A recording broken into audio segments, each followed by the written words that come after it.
Hi hello' সকলোকে নমস্কাৰ জনাইছোঁ মোৰ অন্য এটি ভিডিঅ'লৈ। আৰু এয়া মোৰ দোকানৰ পিঠাগুড়িটো খুন্দিবৰ কাৰণে বগিলা বাইদেউ আহি পাই গ'লহি।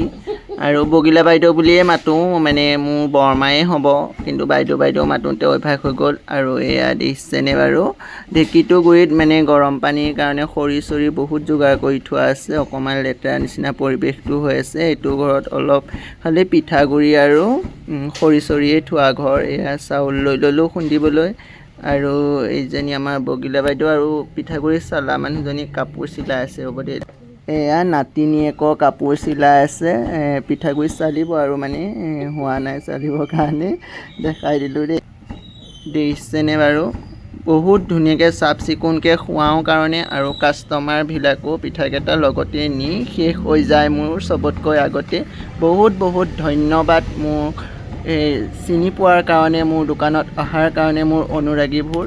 আৰু এয়া মই বহি আছোঁ, দেখিছেনে বাৰু, তেওঁলোকৰ লগত আলোচনা কৰি আছোঁ যে পিঠাটো ঢেঁকীত খুন্দাৰ কাৰণে কাষ্টমাৰে খাই ভাল পায় আৰু তহঁতকো মোৰ 2 টকা দিবলৈ বেয়া নালাগে। আৰু এয়া দেখিছেনে গাইছ, ধুনীয়াকৈ খুন্দিছে। আৰু এয়া আজিলৈ বাই বাই। নেক্সট এটা ভিডিঅ'ত লগ পোৱাৰ প্ৰতিশ্ৰুতিৰে মহমহীনাত আছে বিদায়।